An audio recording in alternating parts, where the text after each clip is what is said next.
Thank you very much, and welcome everybody to today's session. It looks like there's a fair few of you, so hopefully we'll be able to have a good discussion and be able to really get to the nitty-gritty of things. We're a relatively short session today. 2 hours may seem like a long time, but then suddenly it just disappears. So this is sort of by nature quite a sort of a top level course today. So we'll sort of whiz through, I will actually, heaven forbid, show you the agenda. We will whiz through looking at the content and the planning of the course.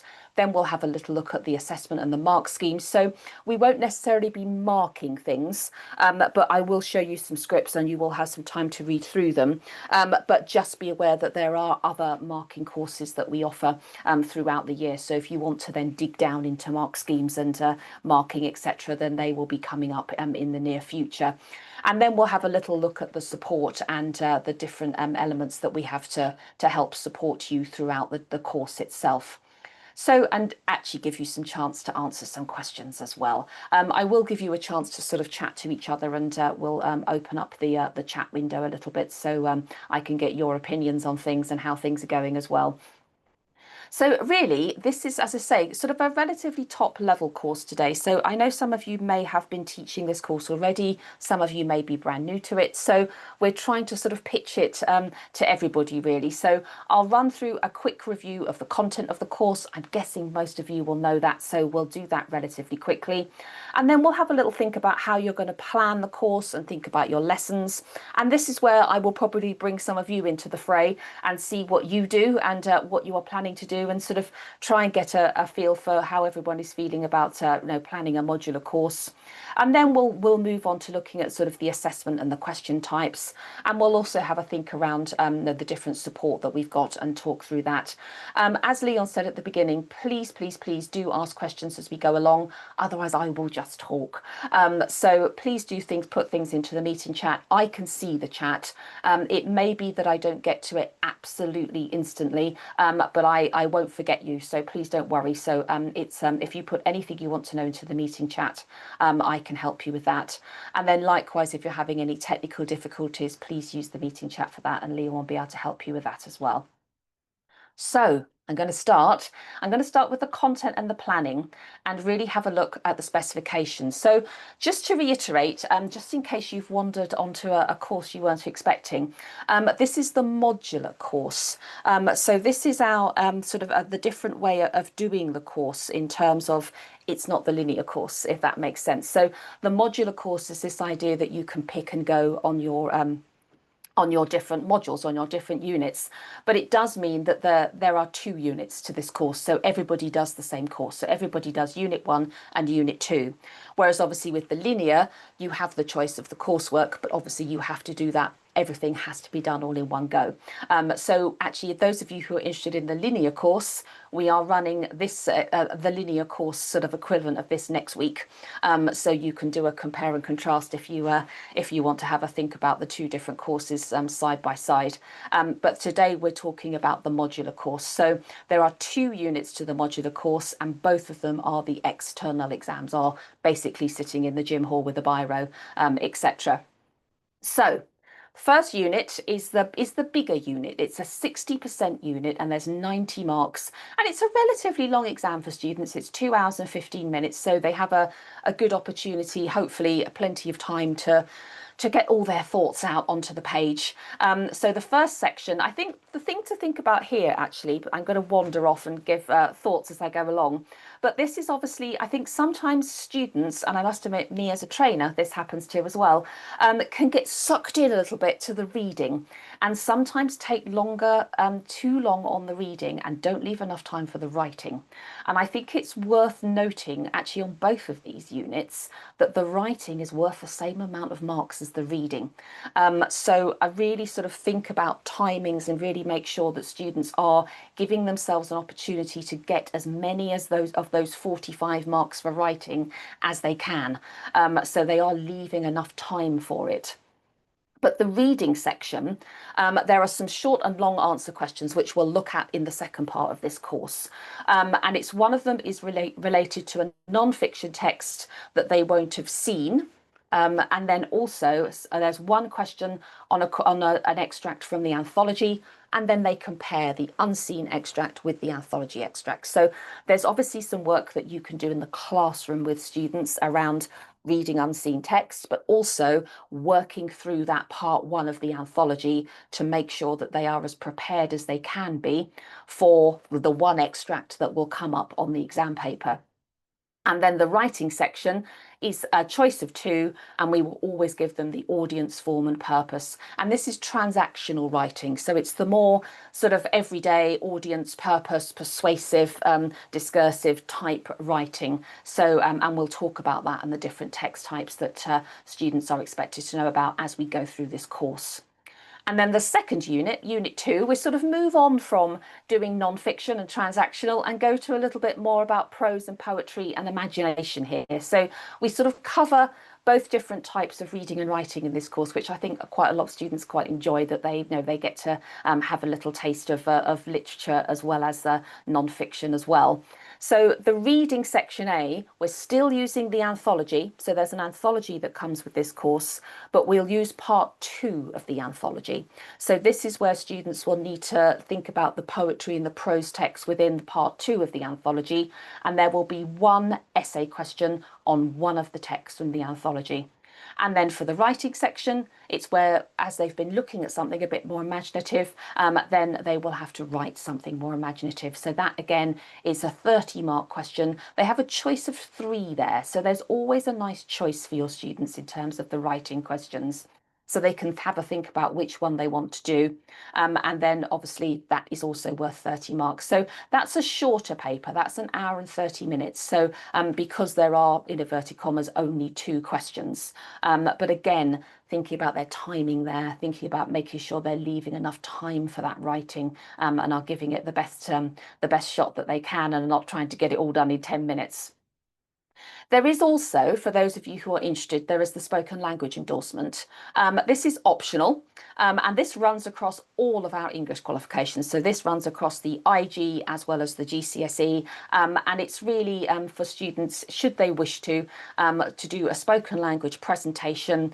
Most students, I think, and those of you who do this could, if you want to pop in the chat what you do, most students tend to do a speech or a talk, and then are followed by questions from an audience. It doesn't have to be a huge audience. You don't have to be hiring out your local theatre or anything like that. The audience can just be you and a couple of other people, or they can do it in small groups in the classroom. So obviously the students will do that. You will mark them on a pass merit distinction grid, which is in the specification, and that goes as a separate line on their certificate. So if you wish to take that up, obviously that is an option for you as well. That's all I'm going to talk about in terms of the spoken language endorsement for today, because I think we've got quite enough to cover as it is. But if you are interested in that, there are lots of resources on the website, and our subject advisor, Claire Haviland, will also be able to help you with that. So if there are questions, please do ask me, but I'm not going to go into a great deal of detail on that today. So, as we've had hopefully you have all got access to the resources. You don't need them now, but I've put quite a lot in there just as a little take home, because sometimes I think it's easier than you having to rake around on the website and try and find things. So I've put the specification and the sample assessment materials in your pack. But when you get the slides, you'll also be able to click on these links and be able to go to the website and get copies of the specification and the sample assessment materials. And they're both important documents for you to have your hands on. We do update them, and I've put the most up-to-date versions in there, but do keep regular checks on the website, because we do, sort of tweak things and pull things around, or we will update them. So the specification is obviously quite a key document, and actually I've taken quite a bit from this because it does outline the different content. It talks about the assessment, the core objectives, and the sample assessment materials are also important. If nothing else, they're a set of exams for you to sit with, give your students to sit. But they're the first set of assessments that were written by the examiners. So they're sort of the blueprint. They're sort of what we use, the examiners will use going forward about how to structure the course. So obviously have a good look at those. I won't get you to open them now, but you have them in your pack. For those of you who want to find them, they're documents SO4 and document SO5 in your pack. but I've also put some little links on there as well, so you can have a look at those if and when you need to later on. Right, any questions on that before I plough into thinking about you planning the course? As I say, do please use the chat, and someone's already said hello, thank you. So if anyone else wants to put anything into the chat box, please do. That would be nice to hear from everybody. So I'm going to carry on talking while you're doing that, and sort of just give you a little bit of background to the modular course. I'm sure you're already quite aware of this because obviously you've signed up for this course today and want to find out a little bit more. But it is only available to international centres. So that's just to bear in mind if you are not an international centre, it may well be that you want to exit stage left here, but this is available for our international centres. And this is something that allows students to take exams sort of throughout the 2-year programme of study, whereas on the linear course, everything is done at the end of the 2 years. So they will take their two things at the end. Here, students can perhaps sit one exam at the end of the first year and then one exam at the end of the second year. So it's being able to split up the workload. And when we did our research and we're talking to different teachers about this, it was around sort of that mental stress and workload. And particularly if you have students who have quite a heavy exam sort of period and are doing lots and lots of exams, it does help them spread out that load. It does also help you as teachers to really focus on certain elements of the curriculum at certain times. And it's sort of, it gets them to make things when they are ready rather than, getting them either to hang around and being able to sort of juggle lots of things in their head or feeling like they're being pushed into things too soon. So it gives you a little bit of control over when you want to make entries, when your students want to sit their exams. So obviously the units are treated separately and they are taken in the international GCSE exam series, which are obviously in sort of the summer, as we call it, the summer series or the November series. So they can sit all of the units at the same time, they can spread them out. They are exactly, they follow exactly the same standard and exactly the same rubric really as the linear route. There are no time limits here, so it means that they can sit individual units in any series, so they can pick and mix when they want to do things. The key thing is once they have their unit results, you have to cash it in. So you have to get in order to get a grade, you've got to take both of the units and cash them in. So it's just remembering that element to it. For more details, rather than me sort of gabbling through this at the rate of knots, there are a couple of guides in your pack. So I've put in SO7, sorry, which is the guide to the modular international GCSE. And actually, if you do open it, you'll notice that I did poach quite a bit out of that from this slide. So that's the sort of general one about the modular itself. And then I thought we'd try and contextualize it a little bit for language and literature. And I've put the guide in there for you as well. So around the English language and English literature guide. So that's in document SO8. And I've also put a link to it on the website there as well to give you some more information about modular.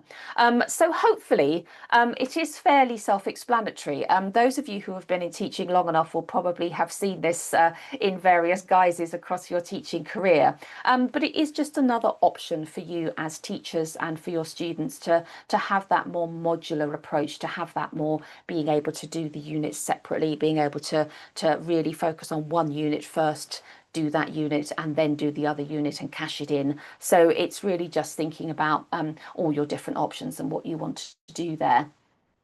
Are there any questions on the sort of just generally about modular? Is anyone actually teaching this course at the moment? Oh, hello, Nicola. Yes. Can they retake? So take one paper at the end of year 10, and if the result's what they wanted, take it again at the end of year 11. Yes, they can. So it's no. If we look at that middle bit, that's very good. Well timed, Nicola. I've actually got the right slide up as well. That you can see in that middle bit that students can take and resit individual unit assessments in any series. So that's they can absolutely do that. That's fine. You just need to make sure, obviously, you take the best unit you want when you cash in. So when you're making sure that you get all of their unit results, and then off we go from there. So thank you for that. But yes, that is sort of also the beauty of it as well, that you can, it sort of feels like you're in control a little bit more. So the benefit of doing this, the speaking endorsement, I think it's something, it's one of those things that it is optional for the international. It isn't for the GCSE. It's something that they have to do for GCSE. And I think it helps students, I think, with their confidence. And I think it's, if you have students who are quite verbal, who are quite vocal, or indeed, actually, we were doing some research with some teachers sort of locally saying that actually their students are becoming less and less vocal. So if it's something that you feel actually would help students learning, if they have a passion project that they want to talk about and tell people about, it helps with their research skills, it helps with their vocal skills, but also it is something else on their certificate. So they will get their modular grade, but then they will get something underneath which says they've got a spoken language endorsement distinction, or spoken language pass. So it is it's quite a sort of a useful one to have, but obviously you don't have to do it. But I think for some students who perhaps they like doing all of that sort of thing, then it's something for them to do. Some students get very nervous and don't want to do it, so obviously you wouldn't perhaps put them in. But I think for students who may want to sort of go down that route and think about their spoken language, then it's something else to have.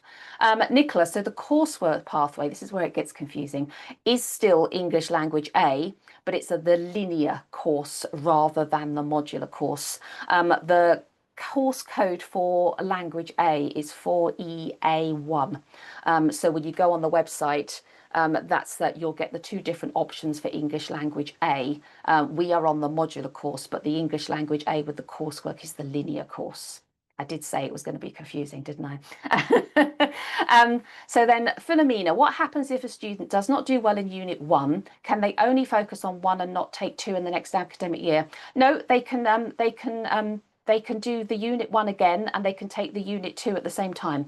So if, for example, they take the Unit 1 exam and you think, oh, they haven't done so well, you can put them in again, but you can also be teaching them the Unit 2 as well. So the idea is that, that they can either do what they do, get the result they want for the Unit 1 and forget about it, or they can resit it and they can be thinking about the Unit 2 at the same time in the next academic year. So it's up to you how you want to do it.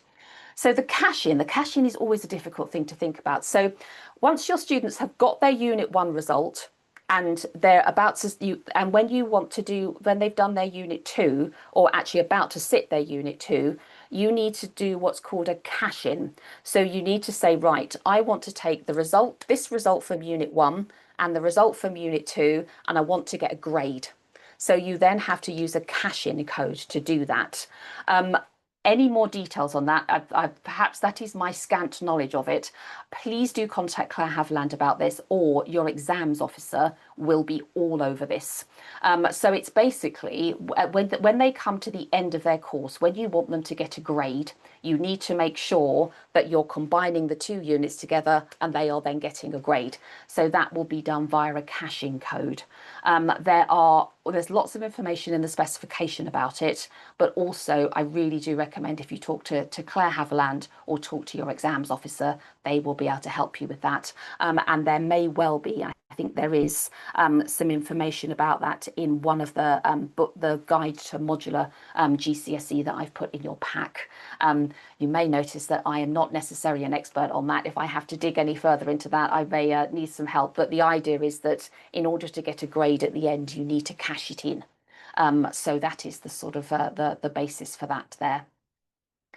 Brilliant. Thank you, everyone, for those questions. I feel like I've sort of ignited my knowledge for modular there. So it's really now thinking about how you will plan the course. And I probably won't spend too long on this. And actually, if there are some of you who have already started the course, it would be interesting to know how you've planned it and what you're doing.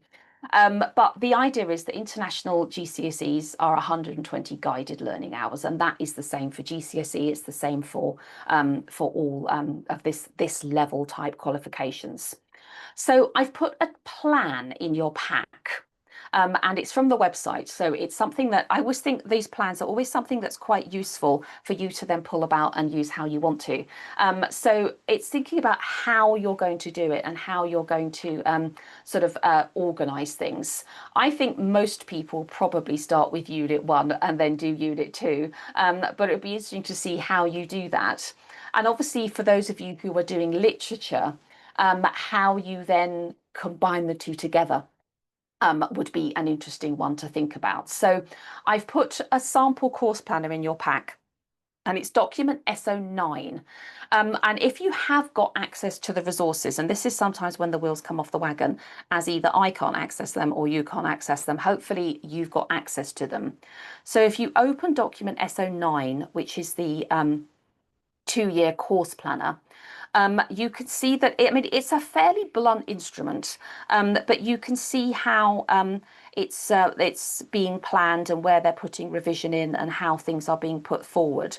So the idea is here that they've obviously started with paper 1 and how many lessons they're thinking of, and then sort of thinking about gaining confidence in the non-fiction extracts and then moving on to the anthology, then perhaps having a mock around the reading, and then having a little moving on to comparison, and then moving on to writing, and then having some revision for the exam, and then sitting the exam. So it's basically everything is revolving around Unit 1 in the first year and then Unit 2 in the second year. Is that how you guys are planning to do it? I say, if anyone has started the course, how have you done it? How are you thinking of doing it? Anyone got any thoughts or comments in the chat about how they think they might start teaching this course, or how they might utilize this idea of modularity? You may not have thought that far yet, but just if anyone is thinking of teaching this, has started teaching this course, where you've started.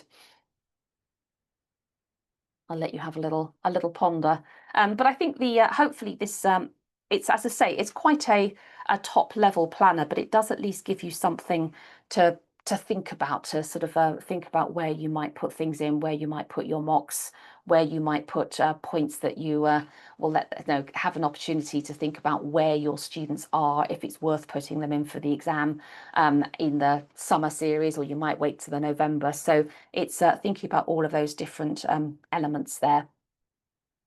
So I will leave you with that and let you have a look at document SO9, but then also in your pack, and actually I've realised I've really squished these in. It looks a little bit on the, it looks like everything's terribly blurred, but it isn't that bad. There is also in your pack a scheme of work and a getting started guide. So hopefully all of these 3 things together will help you think about how you're going to plan your course, how you're going to sort of negotiate all the different things that are coming on. Because if you are new to the course, obviously you've got to think about how you're going to teach the anthology, where you're going to get the unseen skills, all of those sorts of things. So there are links to all of these documents, and they are all on the website, but I have put them in your pack. So the Getting Started Guide, is actually, is very useful. It does have sort of a lot of information about modular in general, but it does also have some sort of little blurb, some little sort of helpful hints about each of the anthology texts, and where to start and what the main themes are and all of those sorts of things. So it's worth having a delve into that if you haven't sort of really engaged with the anthology yet, just to give you a little starter, just to give you a little heads up as to what all the different texts mean. And then obviously the scheme of work is mammoth, and that is document S11, and that is in a Word document, so you can cut and paste and use different things there.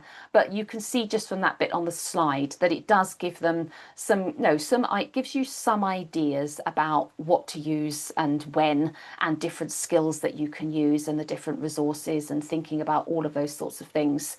And I won't talk about them now, but it does have the 2 things at the end there about sort of transferable skills. So if you do get some students who are saying, why are we doing this? What is the point? There are hopefully some things that you can give them, some different transferable skills that they are, they are utilising, and that they are using to do all of that along the way. So this is I think my next session can be a little bit of I always call it sometimes my sucking eggs session. So this will be me telling you things that you possibly already know, and it will be really good to get your ideas as well around different ways that you will teach the content, different things that you use in the classroom, because every teacher uses something different. And I always think these courses are a really nice sort of getting together and getting to sort of you can all poach ideas off each other for different things that you might be thinking about using. So first and foremost, your teaching doesn't necessarily have to revolve around this, but I think it's always good to let students know the different skills that are being into play here. So in order to answer the questions on the exam paper, they need to hit certain assessment objectives at certain times. So I think you being aware of these and students being aware of these is obviously very important. So in terms of the assessment objectives, and these will come abundantly clear when we start going through the assessment, and you are probably very aware of these anyway, but these are used every single time to first of all compile the assessments and then to mark the assessments. So they are something that is an absolute sort of backbone of the qualification. And you can see, the different things that are being played out here. So AO1 to AO3 are the reading assessments, and AO4 and AO5 are the writing assessment objectives. So AO1 is quite a big covering sort of assessment objective, and this tends to be where all students will gain marks. This tends to be the more accessible assessment objective in the fact that it's being able to select and interpret information, think about different ideas and perspectives, being able to read and understand the text basically, and show that you have read and understood the text. The second one, the AO2, is a little bit more challenging for students. It's around how writers are using linguistic and structural devices, so language and structure, to achieve effects. And this is where some students are very good at finding the language and structure devices, but they don't do the second bit. They don't do about the effects, or they don't analyse. Or some students are very good at telling us all the different things, but they don't refer back to language and structure. They don't use a lot of quotation. So it's really thinking about that idea of analysing how, thinking about how the writer is doing it, not just what they are doing, actually thinking about that real integration of that language and structure and what effect they are having, what are they achieving, what does the reader feel and think as a consequence of that. So it's really trying to avoid, as those of you who have been in teaching for any length of time, it's trying to avoid that feature spotting, isn't it? That, I found a noun, I found a verb, and you think, well, okay, lovely, but what are they doing with it? What are they achieving? And then AO3 is, again, another fancy way of saying compare, really. So it's looking at the links and connections. So it's really, this is the comparison question. And I think here, and we'll talk about this when we get to the assessment bit, it's really making sure that students are aware of the different ideas and perspectives that the writers are having, as well as thinking about how they are conveyed across the text. Usually when we look at the examiner reports and all the sort of feedback from the exams, students who are getting into the higher levels tend to have ideas, but they also talking about the perspectives. So thinking about the different angles, the different viewpoints, the different sort of biases, the different tone, all the different things that the writer is putting across in their writings and comparing those. So those are the reading objectives, and then the writing objectives are thinking about the first one. Actually, the first one is sometimes students will skate over, and actually it's one that's really important. It's really thinking about the sort of effectiveness of their communication, thinking about how their overall planning. Do you have a definite beginning, middle, and end? Is there a definite line of thought going through your writing? Thinking about their audience and their purpose and sticking to their audience and purpose. So AO4 is all around that element of it. And then AO5 is more the nuts and bolts bits of it. So it's thinking about their range of vocabulary and sentence structure. And that word range, which I deliberately emphasised, is a key thing to remember. We sort of try to reward ambition within our mark scheme. So thinking about using lots of different vocabulary, trying to think about about the appropriate different ways that different sentence structures might fit in, different vocabulary, thinking about their paragraphing, and also the accuracy of their work comes across here as well. So there's quite a lot going on in that assessment objectives, but there are 3 for reading and 2 for writing. And we will talk about that in a lot more detail when we get to it. And I'm certainly not going to run through this now because we'll have a look at that when we get to the questions later on. But I think the key thing to remember, she said, having said she wasn't going to go through it, and now I will, but I think the key thing to remember is AO1. If you notice where it says Unit 1, it says question 1, 2, and 3. That is the unseen text. So students in the main for the unseen text have to think about AO1, about being able to select and interpret things. And then it comes into, they need to then use their text to look at AO3. So it's thinking about all those different things. And also for you in the classroom, the where AO2 is assessed is on the anthology texts. So that is something that you can think about in the classroom when you're teaching the anthology, thinking about their AO1 and their AO2 in terms of reading and understanding the text, but also then thinking about that linguistic and structural devices that are being used there. So there we are, all you wanted to know about assessment objectives, but were afraid to ask. I've also put this into your pack, I think, the anthology, because I realised I've talked about it a lot and we probably haven't sort of delved into it too much. So it's document SO6 in your anthology. And this is where it gets confusing. The first part of it is used for Unit 1. So all of the non-fiction texts for part 1 are for Unit 1, and then all of the prose and poetry texts in part 2 are used for Unit 2. There is a part 3 in there, but that is for literature. So the anthology covers language and literature if you are doing both of the specifications. So you can order this from the website free of charge, and you should try and make sure that students all have a copy to use in the classroom. So all of the texts in here need to be studied in detail, and they need to be confident of their knowledge of those texts. So all of the texts in part 1 and part 2 for English language need to be studied. And then if you are doing literature, they have to move on to part 3 for the literature. So hopefully that's more self-explanatory when you actually look at it. But obviously, any questions you have about that, do please put them in the chat. So I'm not going to read these out, but just to give you a feel for what we've got. So for Unit 1, these are the non-fiction texts. All of these have gone down really well. And I think, there are always teachers that say, oh, I can't bear this one, I don't like this one. And students have ones that they prefer or other. But generally speaking, there are fans of each of these texts. So hopefully your students will feel the same. The Benjamin Zephaniah one always goes down really well. So does the Danger of a Single Story. And actually a lot of students like the Explorers one as well. So there are some really sort of nice accessible ones for students to use to get changed into. Yes, it's lovely, the Danger of a Single Story, isn't it, Kane? I think it's that some of those students really enjoy that one.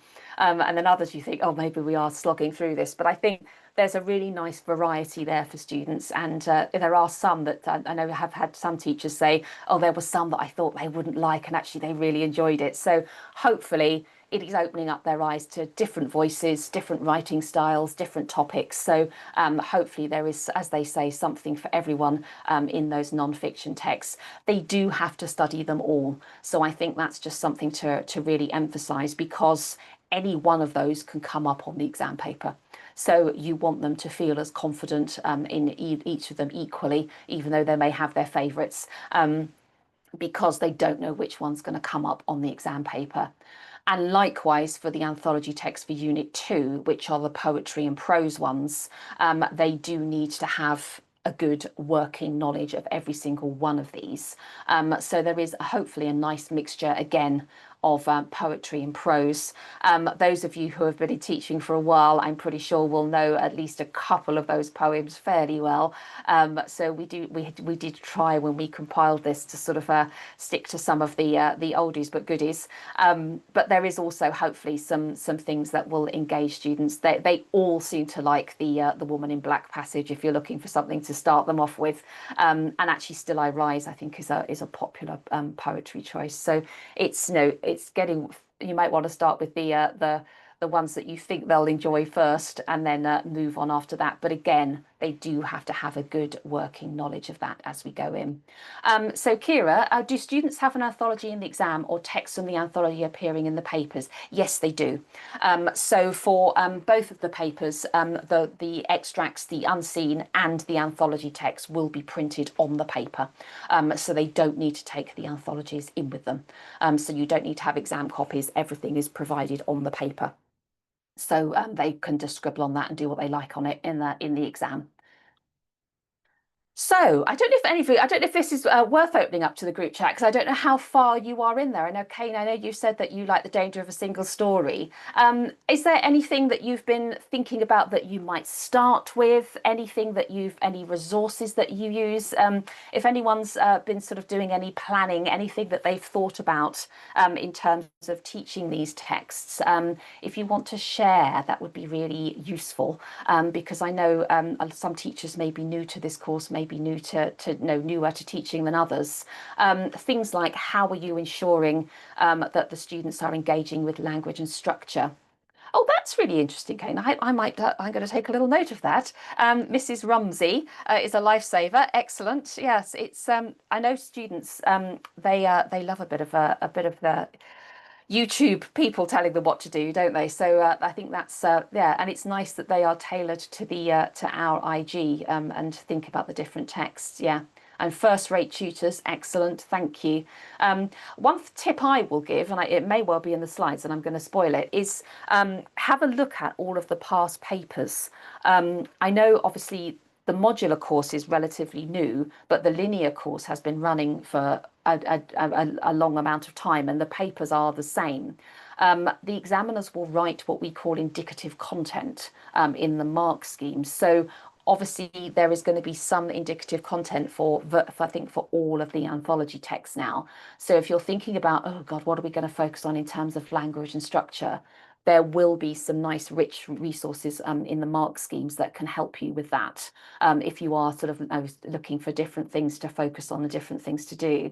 And it also gives you a little bit of a sort of a look into what the examiners are expecting. So Mrs. Rumsey is getting a lot of love. I'd never heard of her, so I will have to have a look at that. So yeah, thank you all for that. That's really useful. It's always amazing how people have everyone has a little treasure trove of things that they use.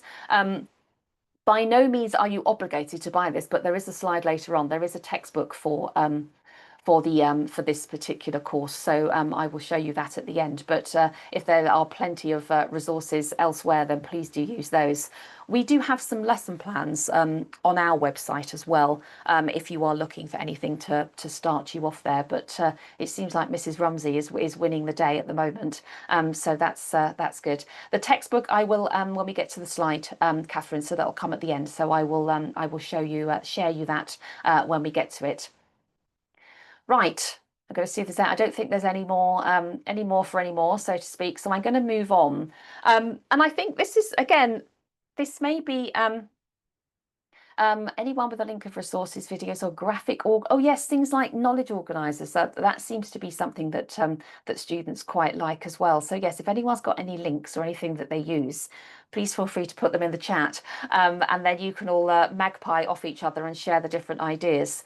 I think the thing that some students find difficult, and it's quite difficult for you as teachers to sort of pitch, is sort of thinking about that different unseen texts. And again, Mrs. Rumsey may have lots of ideas for this, but it's really thinking about how students build up their confidence with unseen texts and not have that sort of barrier that comes down that the minute they think, oh, I don't understand that word and I don't understand this, it stops them reading. So it's really just thinking about how you sort of approach unseen text with students. So thinking about what sort of text your students will have to do, it is a range of non-fiction. So things like articles, reviews, speeches, journals, all those sorts of things could include things like autobiography, letters, obituaries, travel writing, but things that are essentially transient. It always seems a very long-winded way of putting it, but things like adverts, instant news, they won't be part of the assessment. That doesn't mean you can't include them in the classroom as little starters, but it's really getting students used to thinking about the different types of texts that they may well have to encounter. You probably have lots and lots of texts that you use in the classroom from past teaching and everything else, and things that will engage the students. So it's really thinking about the different things. Obviously, look at the past papers. There will be text from past examination series that have the mark schemes, have the questions. So there's lots of past papers, and you are quite lucky in IG in the fact that there's 2 series, and every series there are 2 papers because there's a main paper and an R paper. So there are lots and lots and lots of past papers. So it's well worth having a look at that, because obviously you've got an unseen text that goes with the anthology text straight away from the examiner. It's worth having a delve at the GCSE English language site as well, because the requirement for unseen text is not dissimilar to this one, and there are some anthologies there with unseen extracts there.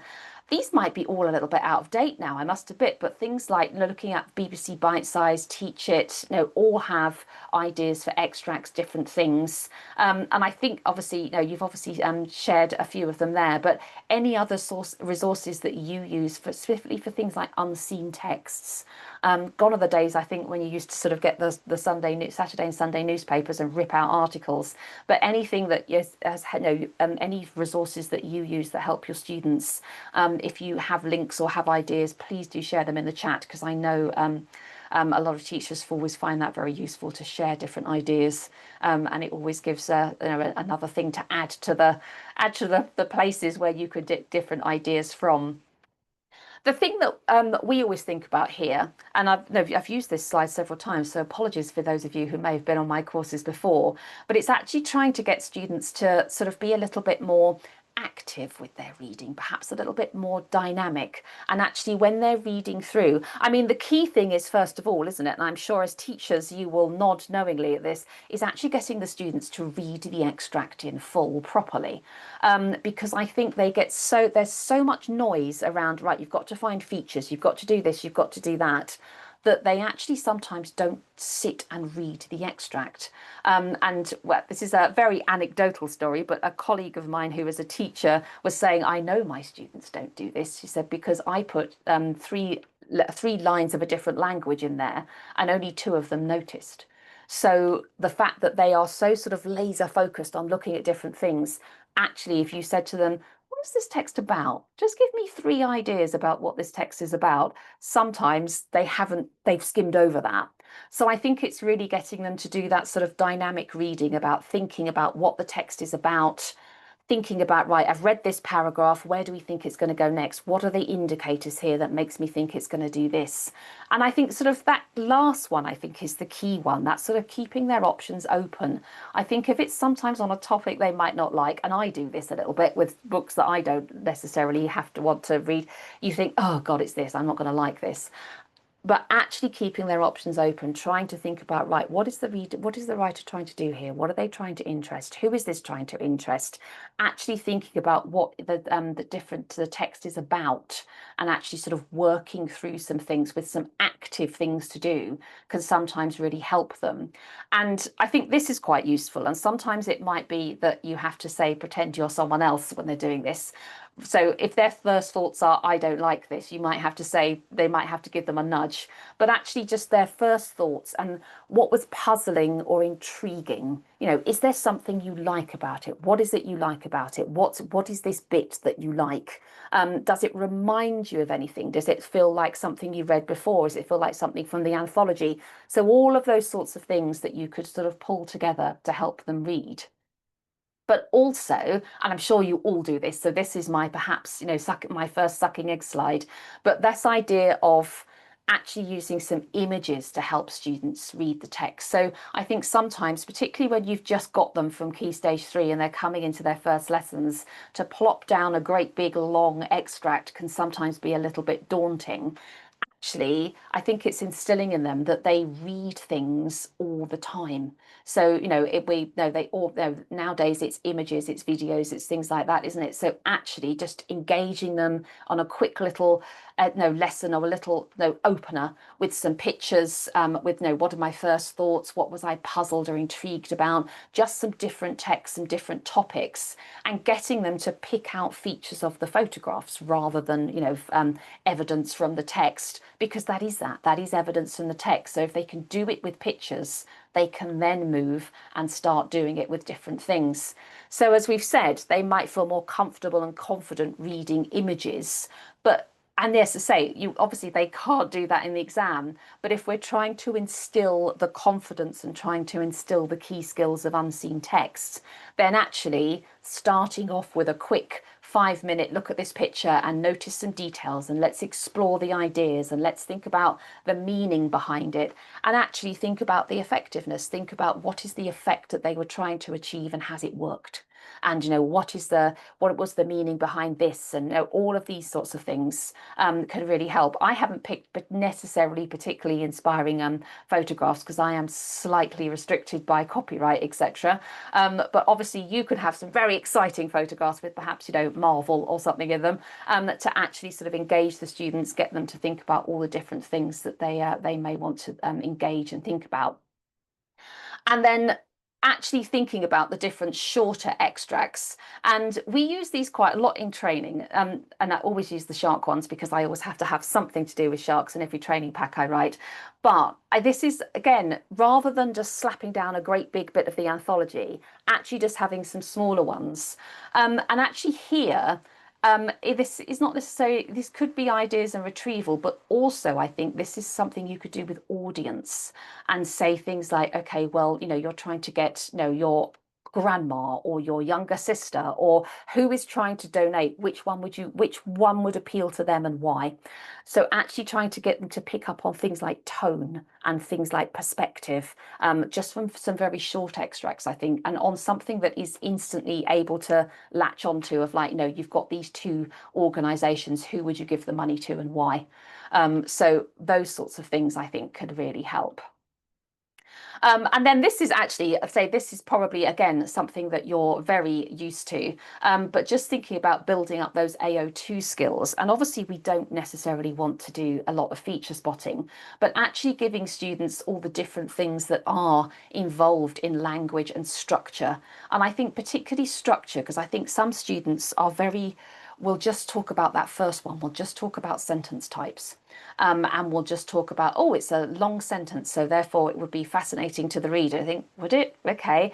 But actually thinking about the overall structure of a text will help them think about the different things that are going on. So the different shifts, the different contrasts, the different attitudes, the different viewpoints, all of those sorts of things actually, encourages them to read the whole extract, but actually can give them that idea of that sort of trying to think of the different ways, the different tone, the different attitudes that are coming through. So all of the different things that you might want to build in around their AO2, and to try and prevent that feature spotting, just because there is, some statistics in there. What does that mean? What is the effect on the reader? What impact is that having? So rather than just being able to spot things and label them, actually doing that sort of next connective thing around this. And then again, I have shamelessly stolen this from another PowerPoint because I thought this was quite useful, because the idea of AO3, and I'm going to go ahead, is that obviously they have to do ideas and perspectives. And when we ran this course around AO3, a lot of teachers were saying, oh, trying to get my kids to understand the difference between ideas and perspectives can be a little bit of an uphill struggle. So again, we sort of thought, right, okay, we'll perhaps start with pictures and trying to think about different ideas that are coming through in the pictures. So when we actually think about sort of what ideas actually are, you could just boil it down to something like things. What are the things that are in there? What are the main ideas? So you can sort of say, right, what are the three things that you learn about martial arts from each of these pictures? So you're thinking about sort of things like, concept, feelings, beliefs, all of those sorts of things are the ideas that are coming through. And then the perspectives are going to be something that is perhaps a little bit more difficult for them to latch onto. So you could start with saying, right, what perspective, are we things like exciting or dangerous or calm or factual and imaginative? Is something hard or is it easy? Can you tell from these photographs? Are they happy or sad? So trying to get those different perspectives coming out and starting with pictures first of all, and then building up to the different things that might be coming out in the text. So it's really trying to latch onto that idea of different perspectives about the different angles that the writers are coming from. And I think, obviously with the anthology texts, given that they particularly, on paper one, given that they are non-fiction texts, what is it that the writer is trying to persuade or trying to argue? All of those sorts of things, and are they therefore putting some bias onto it? Are they giving both sides? All of those sorts of things can come across in the perspective. So actually trying to think about, the different prompts, what you're trying to get, what is the writer trying to make you feel about the particular topic? And in this case, what is what the photographer's trying to make you feel about boxing? Actually just trying to sort of use the photographs to begin with and then building up to the text after that. And we do have, I know I've talked about the Getting Started guide, we do have quite a lot of nice different skills-based ideas and activities on every single one of the AOs in the Getting Started guide. As I say, you may use all of these already and you've all switched off, but it's just something to get you thinking, get you started in terms of the different skills that are used within this. And I've done, as I say, I've done what I always have warned against in the exam. Don't spend all your time on reading. You do actually need to think about writing. So half of the marks on the paper are allocated to writing. So it's obviously important that your students, A, leave enough time in the exam to actually tackle the writing, but also that you in the classroom are leaving enough time to tackle the writing. The reading can be a bit of a sort of a load that you think, right, we've got to get through the anthology, I've got to teach them all of these different assessment objectives. But it is remembering that your students do need to be confident writers as well as readers. So it's thinking about that one piece of transactional writing and one piece of imaginative writing. So thinking about the different forms, etc., that they may do. I'm going to stop talking, let you type something in now. So is there anything that, that you are thinking about writing specifically? Is there anything that you use in the classroom? How do you get your students started with writing? How do you engage them with this sort of writing element of the course? And actually that last bullet point, do you feel like you spend enough time on the specific teaching of writing? If anyone's got any top tips for writing, I'm sure everyone would be very grateful to hear them.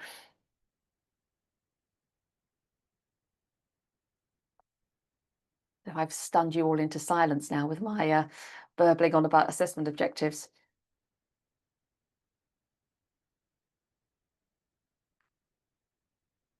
How do your students find the writing? I know in previous courses I've run, we've had people say they find students find the transactional writing in particular more challenging. Is there any particular writing? Yeah.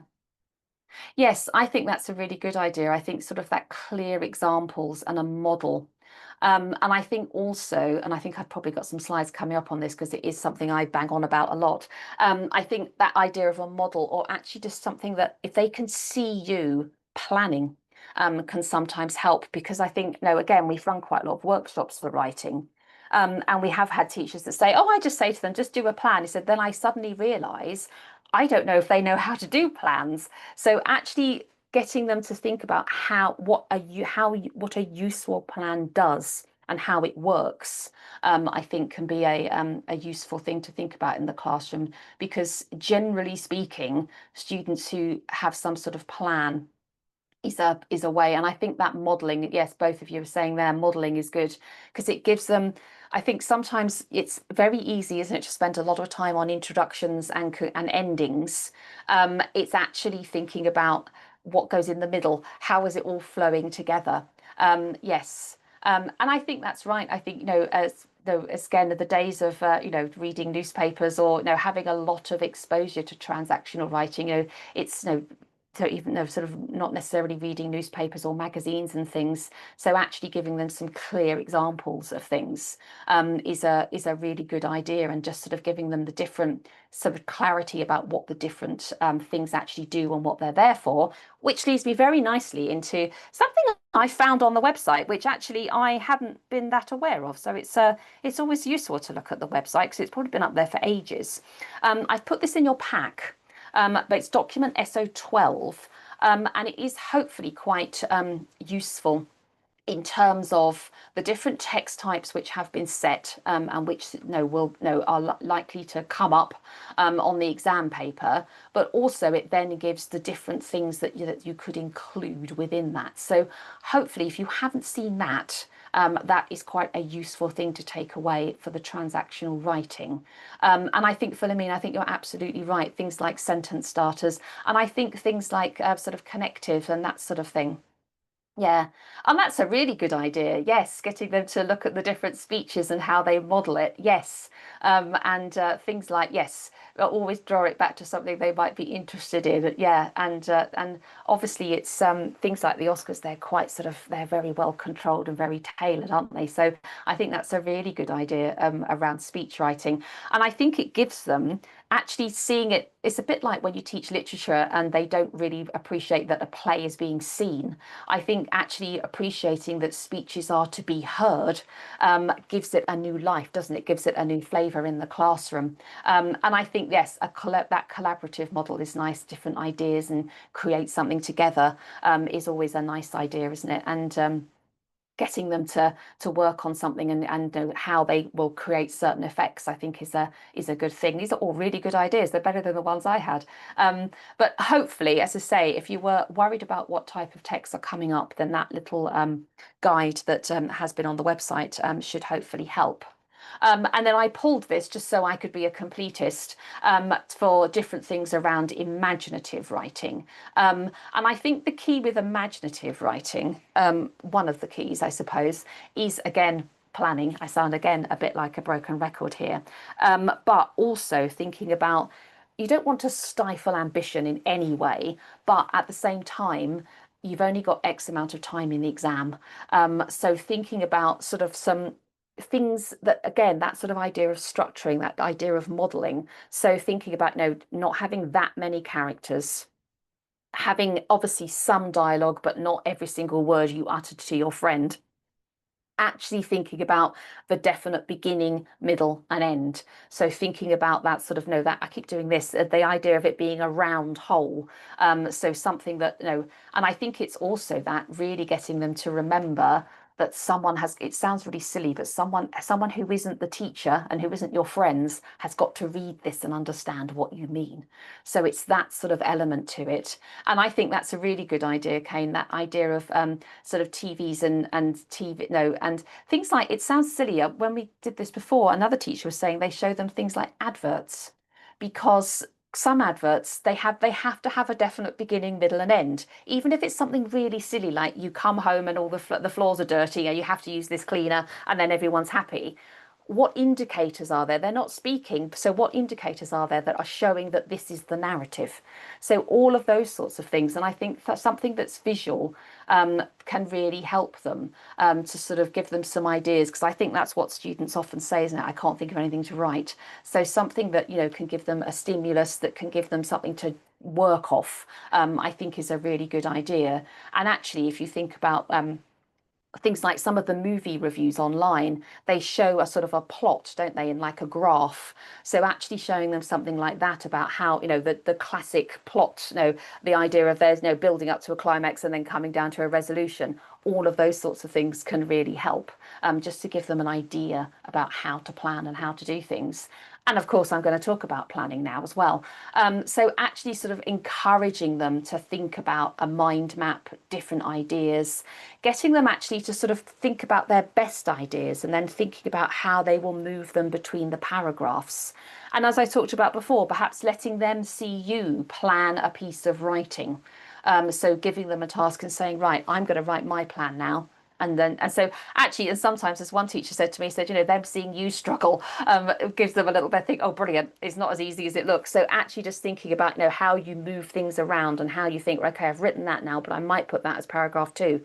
So this idea of having a plan that helps structure your ideas before you put pen to paper is this sort of idea of that and thinking about that as we go along.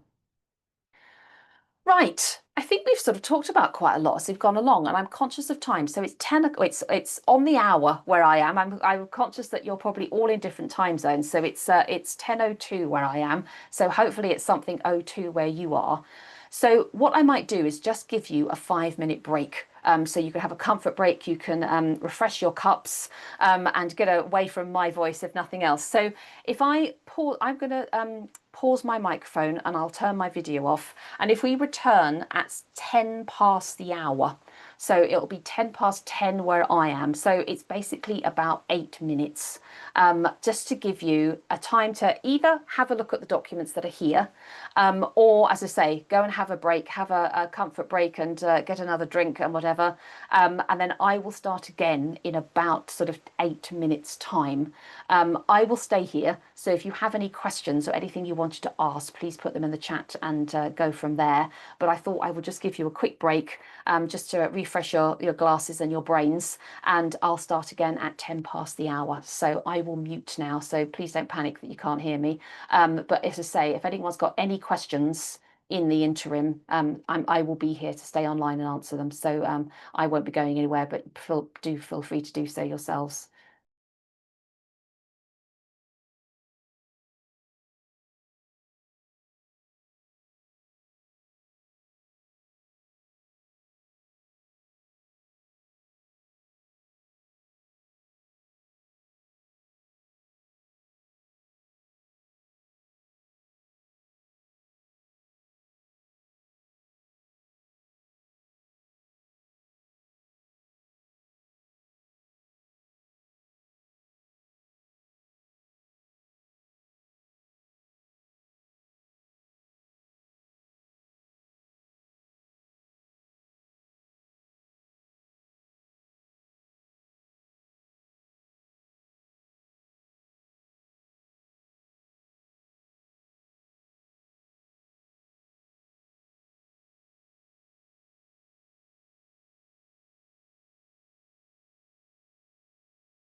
all back. I'm now going to start looking at the assessment and the exams. And as I said before, I've put exemplars in here for every question, but we're not necessarily, in fact, we're not going to sit and mark them. They are really for you to sort of take away and have a look at them, and just to sort of get a feel for the assessment objectives in each of the units, rather than actually sort of pin you down to marking these. We do run marking events and understanding the assessment criteria events later on in the year. I think there's a couple coming up this term actually. So there are more opportunities for you to actually mark and have a look at things in more detail. This is really just trying to do an overview, so I don't want to try and do too much in 50 minutes really. So we talked about before the assessment objectives and where they are. And so this is where it comes into play a little bit more now. So it's really just thinking about the reading one. Actually, they're all really quite self-explanatory. So the reading ones, if we think about Unit 1, the first 3 questions on the unseen text assess AO1. The 4th question on your known text, on your anthology text, assesses AO2. And then question 5 asks the students to compare. And then on Unit 2, where they're looking at that one text from part 2 of the anthology, it's an AO1 and AO2 combined assessment. So AO1 and AO2 are in both of the units, and AO3 is just in Unit 1. So it's hopefully a fairly self-explanatory thing. And then obviously for writing, both of the assessment objectives are in both of the tasks. So it hopefully isn't too much, it isn't too much of a juggling of lots of different assessment objectives and lots of different things for them to think about. So I'm going to whiz through and have a look at Unit 1 to begin with. And this is where you will need, if you want to have a look at the exemplars as we go along, this is where you will need the documentation. So you will need document SO2, which are the exemplars, which are the actual scripts. And then I have given you a separate document with the mark schemes in, which is SO3, which isn't essential, because what I will do is I will leave them on the slide, so you can look at them as we go along from there. So just to begin with, hopefully you've all got hold of the resources. I know it's all a little bit of a mindful this. So the exemplars for marking are document SO1. So it should be the first or second document in your list. And they should say delegate booklet on the front cover. It's a dark blue cover with delegate booklet. And then the mark schemes are document SO3. Actually, if I try and do a bit of typing here, that might help. Let's have a look. So it's SO2 for the delegate booklet and SO3 for the mark scheme.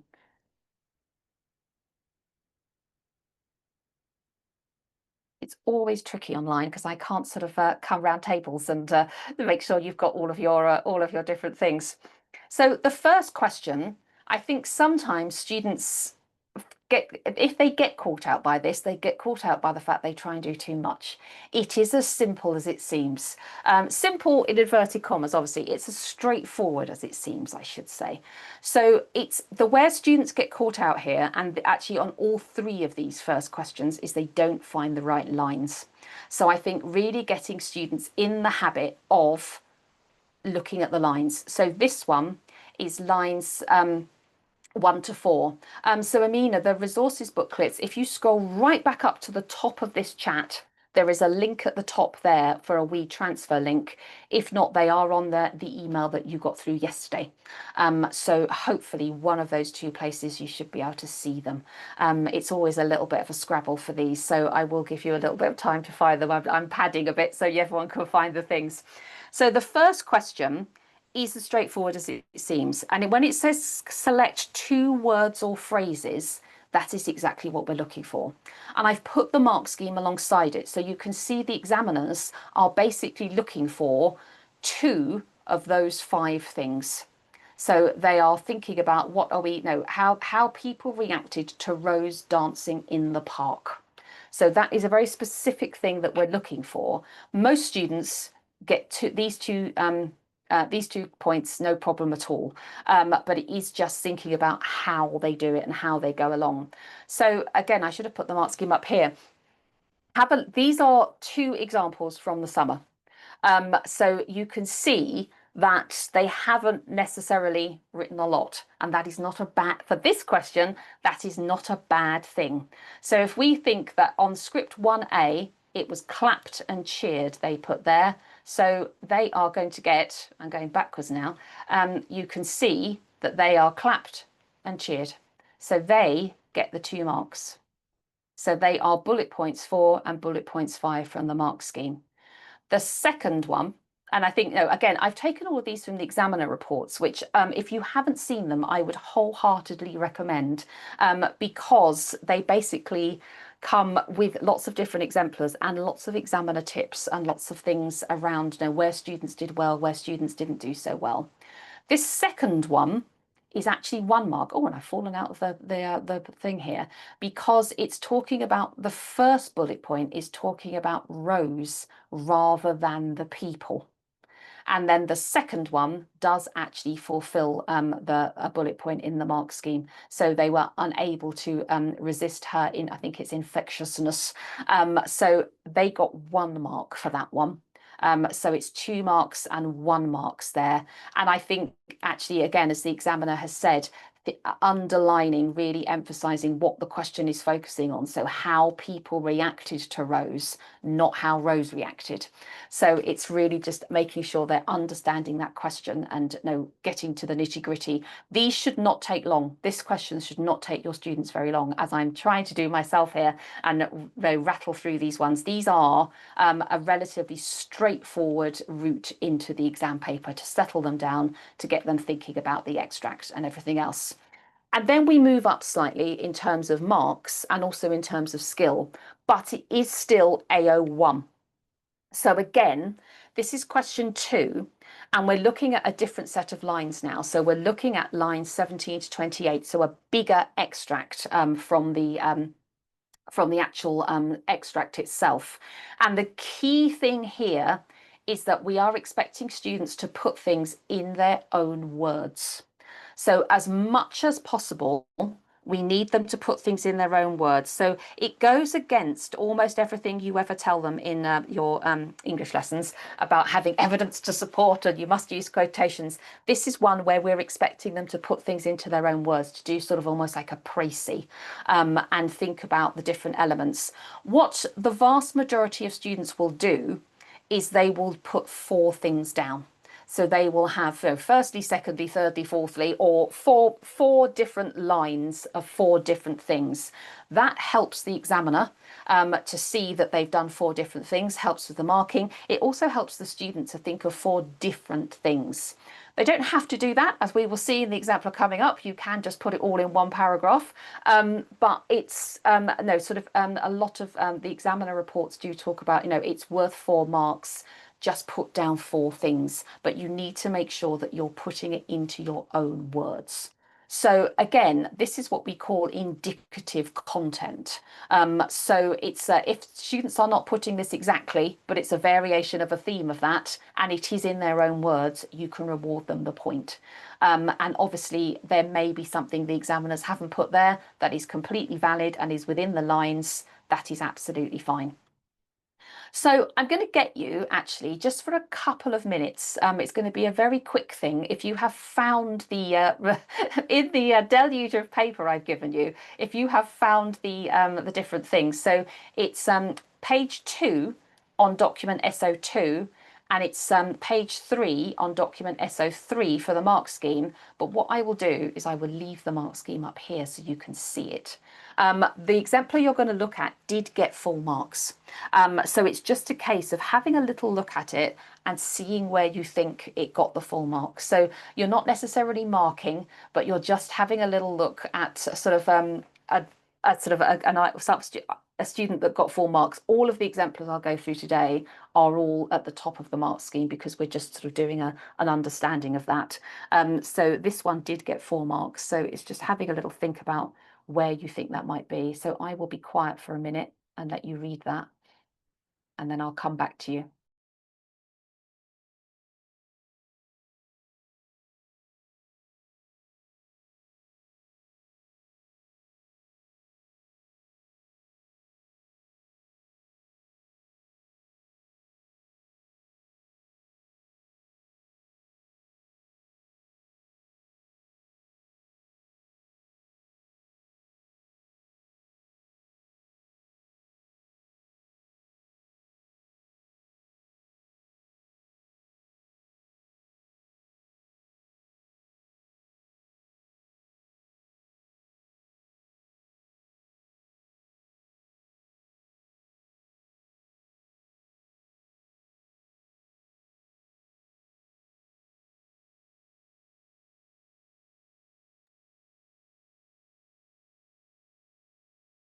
This one, actually, if you are struggling, this isn't, it's not necessarily an easy one to mark, this one. I think the own words one, you sort of have to sort of go through, but this one did get full marks, and this was in the examiner report.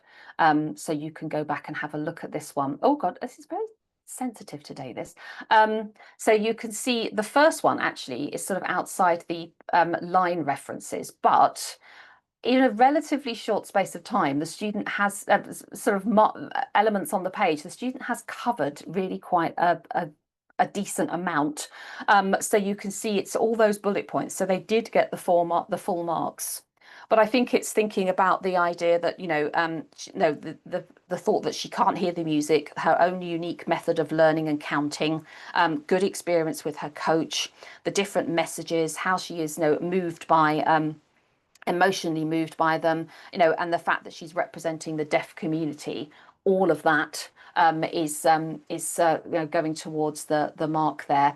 It's an interesting one, this one, because actually, if you go through some of the other examiner reports, some students have been a little bit more sort of laid it out. So they say, right, firstly, secondly, thirdly, fourthly, and are really sort of spelling it out for the examiner. This student has perhaps been a little bit more sort of pulled it into bullet points a little bit more. But I think anything to get your students to remember, they need at least four different things that they're putting in. And so if you want them to think about laying it out into separate lines, then that can sometimes really help them with that. But the key thing is to that one is it has to be in their own words. So it has to be something that they've put into their own words to show that they've understood the text. And then the last question on this unseen extract. So the unseen extract, the first three questions are all AO1, and it's all sort of hopefully talking them through the text and getting them to read different sections of it and do different things with it. So this one is lines 29 to 40. So it's another relatively a bigger section. So explain what we learn about Rose's time at school. And this one is perhaps a bit more traditional in the fact that they've got to support their points with brief quotation. So again, this is worth 5 marks. So most teachers, and again, the guidance in the examiner report is sort of laying out at least five different things that you can do. They have to write in full sentences, so they can't write, as the mark scheme is here, in bullet points. But it has to be something that is in a full sentence, is actually articulated with the quotation to match within it. But they can write sort of 5 separate sentences to really cover off the 5 different points that they want to make here. I say that because the student I've got here did just write a full paragraph, which is absolutely fine. But if you're looking for sort of a way to guide the students, actually having 5 things in. Kane, that is the one question everyone always asks, and I always think, why can't they just change it to must? I think it's, I would certainly say, it says you may support with brief quotations. It's a difficult one because obviously it's saying may, so they're not. But I think as a sort of a guide for students, I would really encourage them to do it. It can just be 2 or 3 words. So I think the key thing is the brief. Some students will do great long quotations and sort of take up a lot of time. So I think sometimes if they paraphrase, it will be fine. But I think the best approach here is to just get them to do brief quotations. I think, yeah, that's something everyone always picks up on. I always think, oh, I'd rather it was must. And I think some teachers will say, just say must. And yes, I think for all of that, apart from question 1, I would say, or apart from question 1, I would try to get students to write in full sentences, because even though I'm going to go back and give you all a headache, even though this student does put bullet points in the front of it, they are still full sentences. So I would encourage students to write in full sentences for all of these. This student, for question 3, has done it in a bit of a block paragraph. But if you look at some other exemplars, and if you look at the examiner reports, other students have done it in 5 separate sentences and also got the 5 marks. So I think, this student is a little bit unusual. It's always the way, isn't it? The one I put in for the full marker. and they have got the full marks, it's absolutely fine. But if you want some guidance for your students, there are some other exemplars in the packs, in the examiner reports, where the students have just sort of laid out 5 separate sentences and got the marks from there. So there's lots of different ways that they can do this, but they do have to cover 5 points. So how you want to do that is up to you. But if you look at the examiner reports, the examiner report does underline that for ease for your students and for them, sometimes laying it out in 5 separate sentences can be an easier way to do it, but they will mark whatever's there. So I think it's, it's how you want to do it, really. I'm not going to go too much into detail on this because I am conscious of time, because I always talk too much in these things. This one did get full marks. And I think the reason why I included this one is sort of thinking about your students' timing and thinking about those different elements. And as it says here, the examiner has said it's helpful to set out points on separate lines, signpost the different points made to both you and the examiner. But I think this one is quite a nice example for you, perhaps, because it looks like they haven't written very much, but they have covered a large number of bullet points. So they are getting the 5 marks. This is obviously quite an accomplished student. They've managed to truncate things into quite a nice little paragraph. But I think it's just to remind students that these, yes, they are worth a lot of marks. No, they are worth relative amount of marks collectively, but they shouldn't be spending too long on this because they've got long questions coming up. So they don't need to write reams and reams and reams for the 5 marks. They just need to make sure the key thing is to these 3 questions is that they're looking at the line references, they're answering the questions, and obviously in this question that they are using some evidence from the text. And I personally think brief quotations is the easiest route forward to support what they are saying. So it's that sort of just those layering on of skills from there. And as I say, I think I've included the examiner reports in your packs. If I haven't, it's well worth, there is a link on the slide. It's well worth having a look at all of the examiner reports to help you have a look at all of that in more detail, because I'm conscious that we do rattle through this a bit in this particular course. So moving on to the anthology text. So this year, it was the Benjamin Zephaniah. So I imagine there was a cheers in the exam hall when this came up, because I know students respond very well to this particular question. And I think the key to this question, because obviously the students know this text and you have taught them this in the classroom, there is a tendency sometimes for students to not answer the question.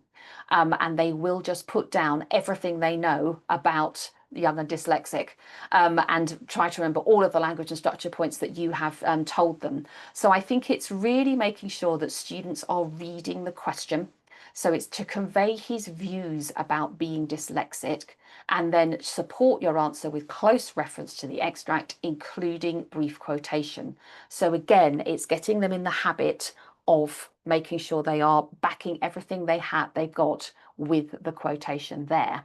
I don't think it would happen so much this series because the texts are on different topics, but I think it's also just making sure that students are answering question 4 on text 2, not on text 1.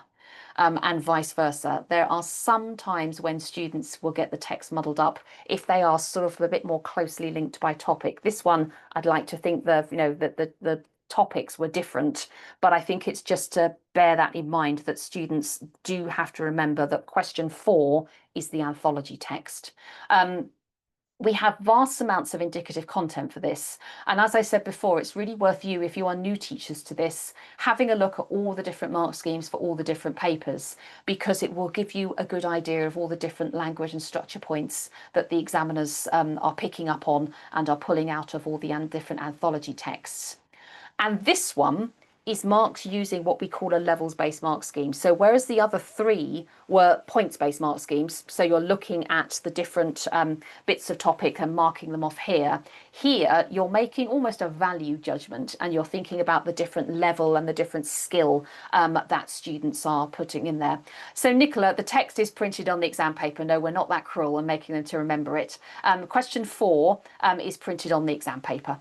So they will get the texts in their their packet, so they will refer back to them, which is why we are sort of saying, no, make close reference to the extract. We're not expecting them to learn reams of quotation. They can accurately copy it from the extract. So it's 12 marks here. And I think, again, sometimes perhaps your higher level students will overwrite this, will sometimes write pages and pages when they've got to think about their best bits for answering the question here. And I think if we're thinking about going from level 3 and level 3 always tends to be that clear. We tend to be looking for something that is clear and appropriate. Whereas for level 4 and level 5 is when we're looking for things to be more perceptive, more analytical. They're exploring the text a little bit more. And I think the things, if you look at level 5, it's thinking about the fact that the references they are using clarify the point that they are making rather than almost sort of lead to the point that they are making. So it's really trying to think about what is the text. It's going back to that thing we were talking about before with their reading skills, of thinking about, right, what are the main ideas that I'm going to mention when thinking about how Zephaniah is conveying his views about being dyslexic, and then thinking about the different language and structure that is sort of dovetailed underneath that. So really thinking about sort of your best bits rather than every bit of language and structure that's been taught to you in the classroom. So this one did get full marks. So I'm going to be quiet for a little bit and let you have a read, only for a couple of minutes, just to get a flavour of it and see what you think. And Ryan, I think what we mean by discriminating is that it's something that absolutely matches the point that they are making. So something that is relevant, absolutely relevant to the point they are making. Sometimes when we are seeing sort of level 3 and level 4 ones, the quotation is sort of there, but isn't quite. So I think it's just making sure that they are, there is an element of, it's an element of choice, and the fact that they've, for want of a very untechnical phrase, that they've picked the best quotation for the job, for the point that they are making. Right. I will be quiet for a couple of minutes and let you have a little skim read of this. This one did get full marks, so it's worth just bearing that in mind when you're reading it, and then I'll point out some things when we come back.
Right, hopefully you've got a little bit of that, even if it's only the first page, just to give you a feel. As I say, you can take these away, and it is, I know I keep going on about it, but it is worth looking at the examiner reports, because there will be an exemplar for most levels within the examiner report, so you can see the difference between the different levels of achievement.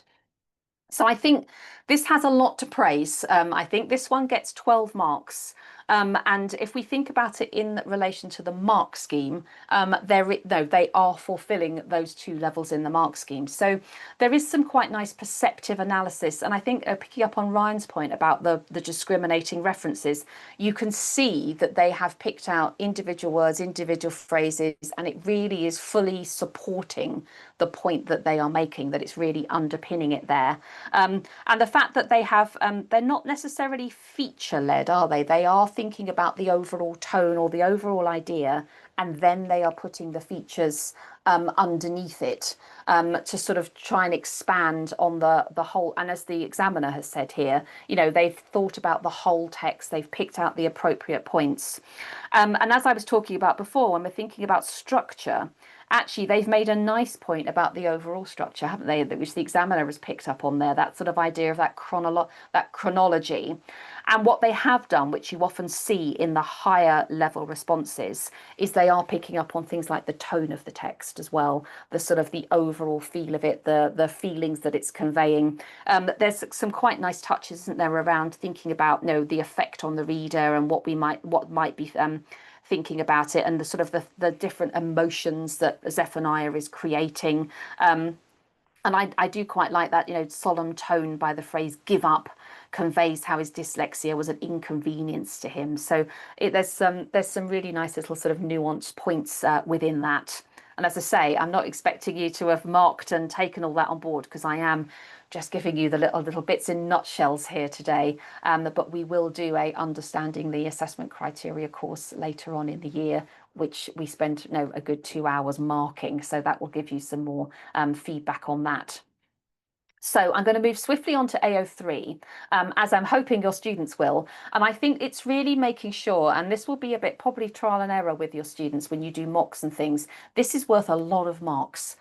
This is worth 22 marks. So it's really making sure that they don't get too bogged down. Obviously, they want to do their best on questions 1 to 4, but they need to leave enough time and energy for this question, because it's worth 22 of the 22 of the 45 marks for this section. So it's a big question for students to get their teeth into. And it's thinking about both of the texts now. So we're looking at text 1 and text 2. And the command word is always compare.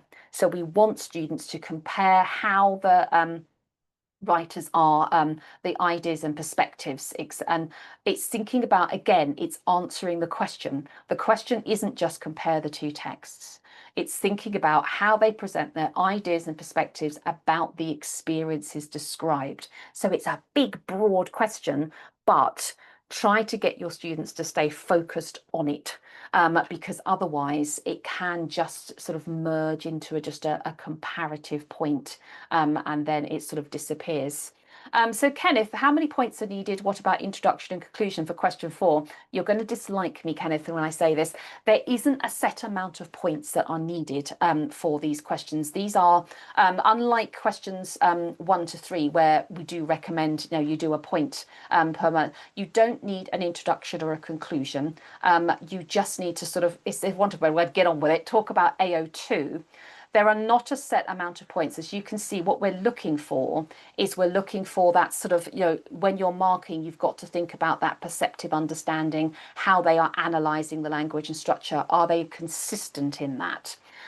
So it is thinking about, well, we do have to talk about vocabulary, sentence structure, other language features. So they do need to think about different examples from around the text. But I know students always ask you, and I appreciate I'm not being very helpful, there isn't a set amount, but I think to bear in mind, they need to think about the whole text. They need to think about both language and structure, and think, if they want to get into the higher things, think about the overall tone, etc.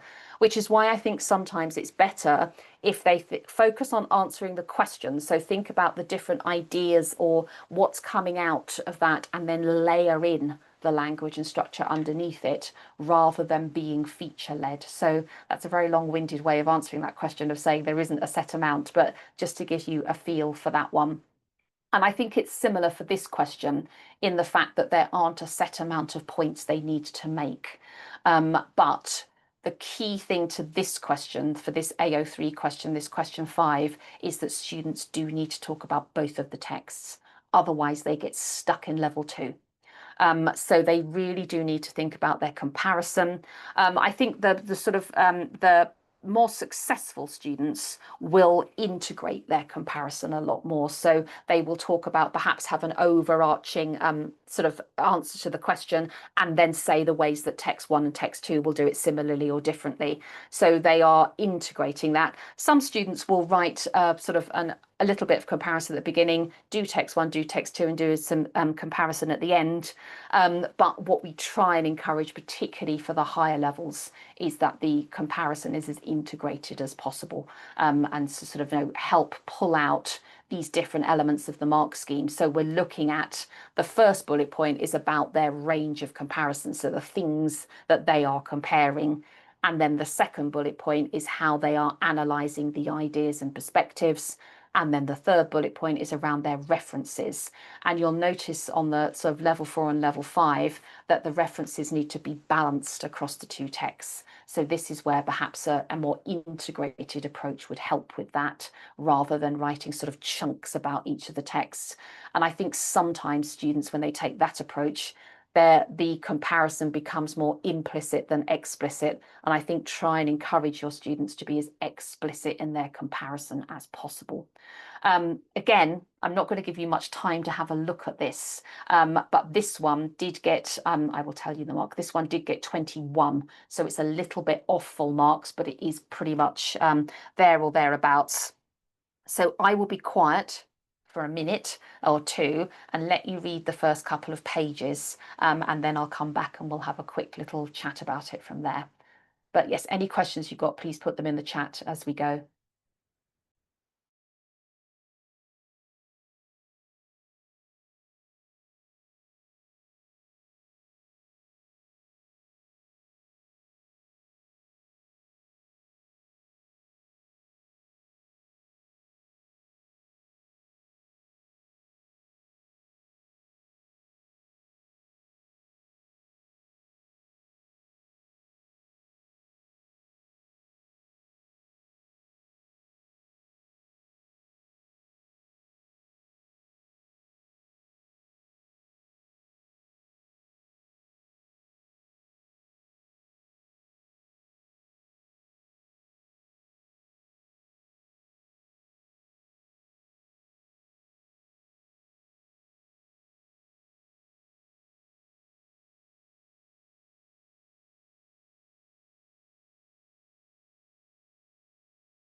Right, I'm sorry. I appreciate that you've probably only read a very small portion of that, but I think this is quite a I've said damning it with faint praise. This is, I think, a good exemplar and perhaps a nice model to think about, because they haven't got them. It's nice and integrated, isn't it? From the outset, we are very clear they're talking about two texts.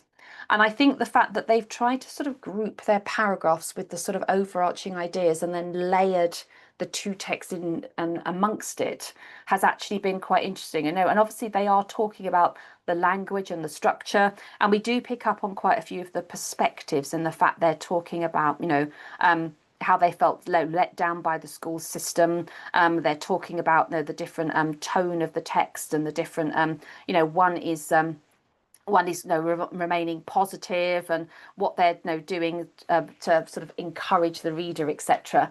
There perhaps is a little bit more textual evidence could be needed, which is why it wasn't at the very top of the level. But I think they've done quite an impressive amount in the sort of amount of paper that they've used, but they've also sort of pulled out sort of the main topics and the main things about the different things that are coming out, and the fact that they've sort of they've thought about the comparing throughout. In both texts we've got, so the first paragraph in text 1, in text 2, however, takes a different approach. So they're using those sort of comparative words, and sort of by both pieces establishing that the skills are a part of their lives from the very beginning, always thinking about those two texts. So I think that it's hopefully quite a useful exemplar for you to have. It's pretty much full marks, just perhaps a little bit more on the textual references. But as I say, if you look in the examiner report, there are different levels, and all the different levels are there for you to have a look at. So this next question actually fits very nicely in what Kira was asking about the actual difference between this and linear. This is where the difference is actually. So the writing questions are different to the linear questions. So this is where the reading questions on Unit 1 between linear and modular are the same, which is where I've managed to get the exemplars from. But for the writing, they are different. So I don't have exemplars for this one because there wasn't any available when I was writing this. So I'm just going to talk about that there. So when we say what the difference is, when we say that the difference is when you're saying what exactly are the differences, so they will be exactly the same in terms of the fact they are two writing questions, but whereas this one is a speech and a report, the linear paper would have been something different. It would have been, I can't remember what it was, to be honest. It might have been an article and something else. So it's just that those two are different. So just to hopefully the writing questions are nice and supportive for your students, and thinking about, they can use these bullet points to help them structure their responses. So this one is the text for a speech, and this one is the letter to a newspaper. So they are given the form and say that what they need to do and give their thoughts, etc. And also reminded that they are marked for the accurate and appropriate use of vocabulary, spelling, punctuation, and grammar. There are two mark schemes here, so they're marked on AO4 and AO5, and actually AO4 has more marks than AO5.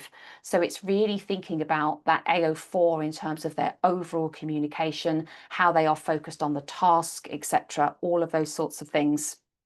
And then the AO5 is around their sort of use of their varied punctuation and spelling, punctuation and grammar, also thinking about the accuracy of their spelling, punctuation and grammar, as well as their paragraphing. So I've pulled out something from the examiner reports here just to sort of give you some idea about where we were. So lower level responses were perhaps quite brief, and that sort of clear sense of purpose and sort of direction. That's what we were talking about before, wasn't it? Sort of thinking about those sorts of things. And then the stronger responses perhaps did use those bullet points, thinking about the different rhetorical devices that might be used, and then thinking about the technical accuracy across the two pieces. So I'm going to just pick up on a couple of questions here. So this was about so I'm going to say, how many points of comparisons does a student discuss to get a top level answer? As we talked about before, there isn't a set amount. They do need to have a variety. So I think it's thinking about making sure that they are thinking just beyond word level comparison, but there isn't a set amount. And then I'm looking at, I don't know what the second one means, to be honest. Multiple exam scripts show a difference in checking from the examiner. Could you provide the best response? I might have to have a little bit more detail on that one. Linear and modular courses for the syllabus different, except the exams take place in cashing in. Yes, so the difference, I'm going to do this in a nutshell, Kira. So the difference, modular has two compulsory papers. So they have to do Unit 1 and Unit 2, and they have to both be exams. Whereas linear, they have to do paper 1 and they can have a choice of paper 2 or paper 3. So they have a choice of coursework. Linear, everything has to be done at the end of the course. So at the end of year 11, they have to sit their exam or sit their 2 exams or hand their coursework in. Whereas modular, they can do a unit 1 after year 10 and unit 2 after year 11 and cash it in. Does that make sense? I think hopefully the stuff in your pack will also help that. And Rania, I won't go back. There is a document in your pack around the different genres of transactional writing, and there was a slide in here as well. So that will give you all the outline you need around that. So hopefully that's all your questions. I'm going to move swiftly on to Unit 2 because I'm conscious we haven't got very long. So Unit 2 is where we're looking at the second part of the anthology. And this year, this again is where the 2 papers, the 2 courses differ. The modular course had Still I Rise, and linear course had another extract, had a different extract.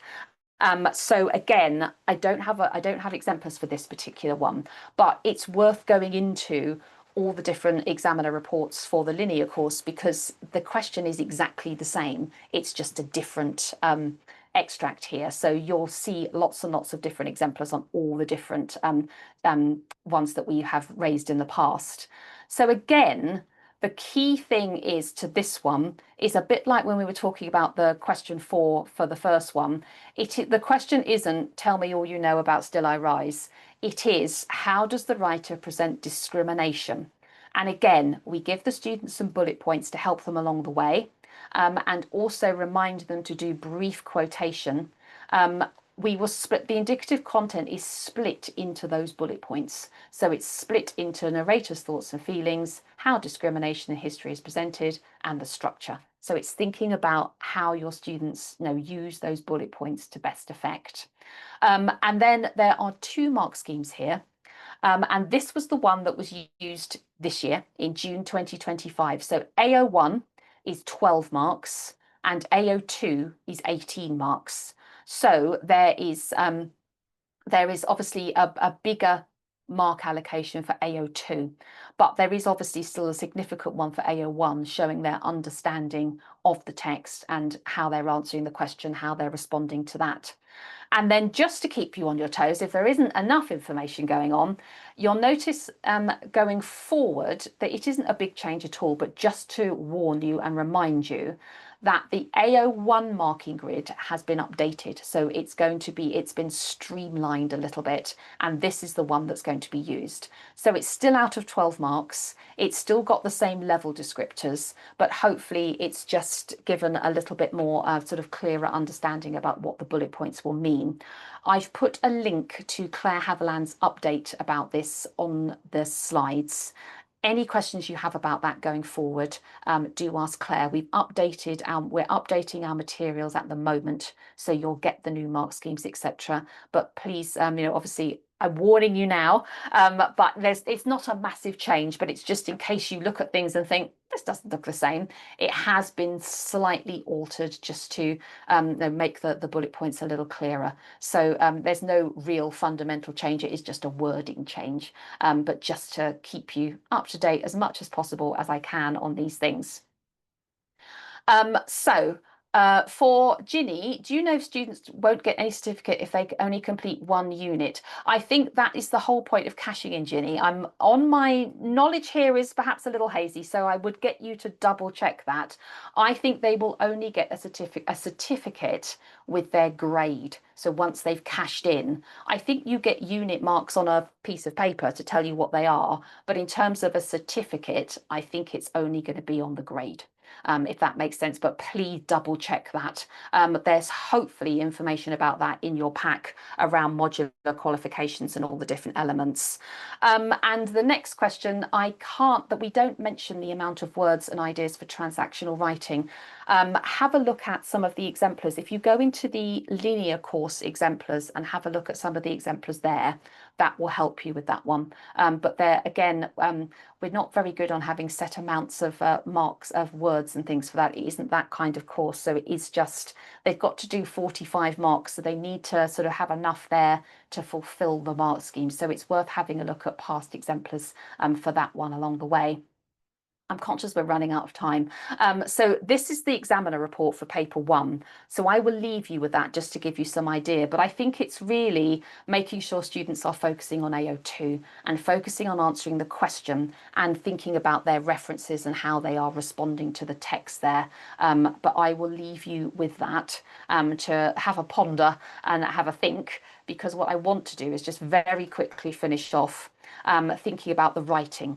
So the writing on Unit 2 or Paper 2 is for imaginative writing, and they will always get a choice of text here. They get a choice of 3.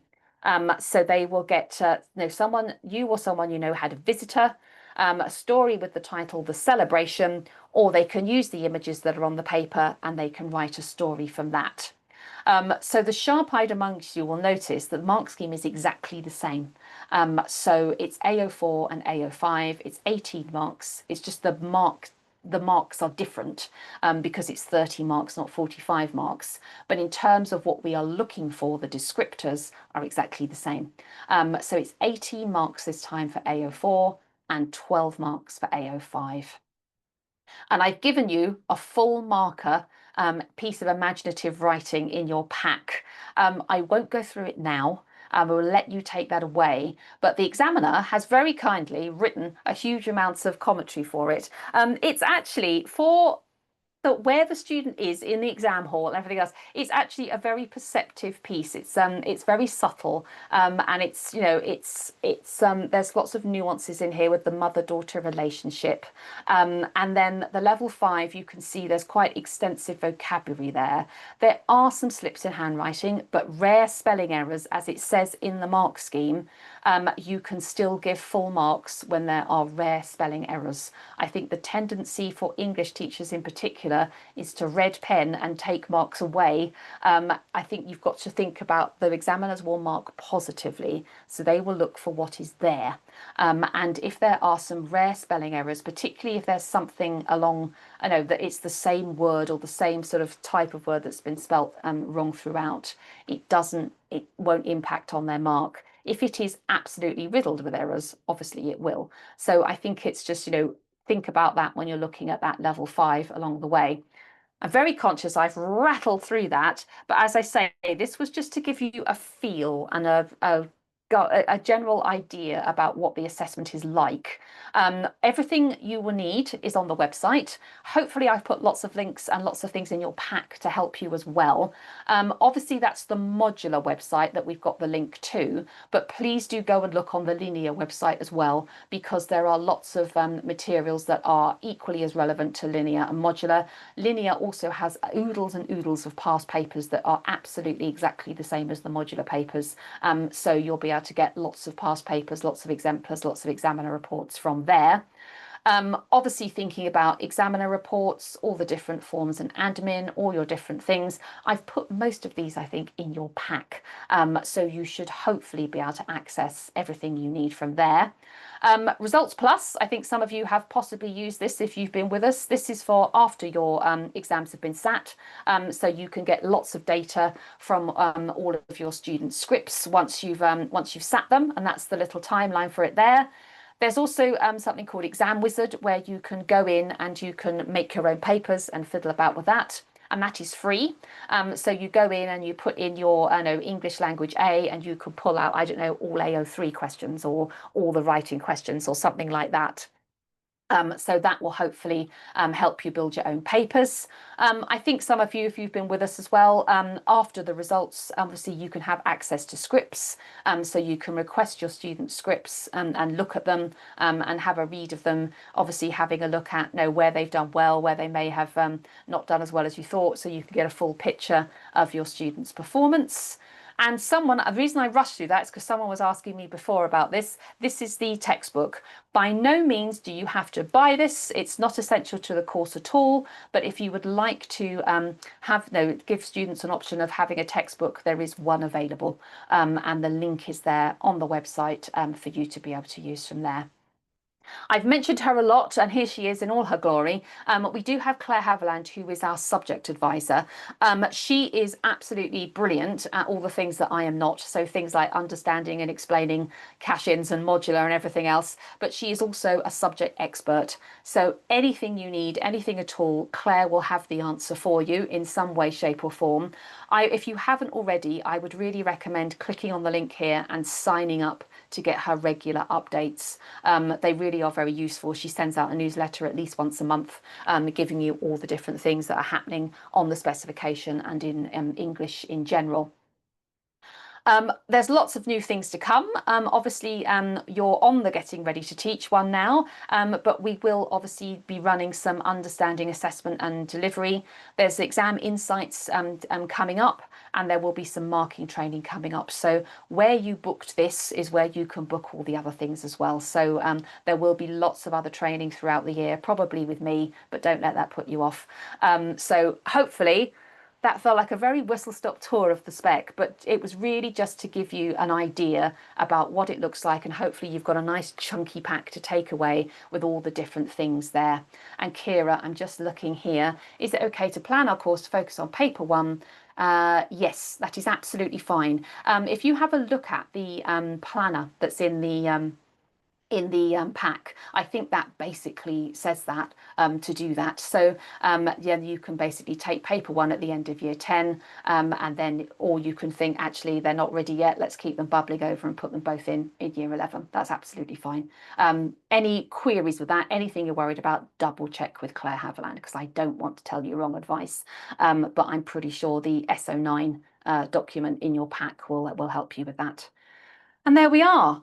I feel that was the quickest bit of training you've ever had. So, but thank you all so much for coming, and thank you so much for your questions. It's always nice to get questions and to be quizzed on my knowledge of different things there. And so hopefully that will help. And thank you all very much for coming, and we will see you all very soon. So thank you very much.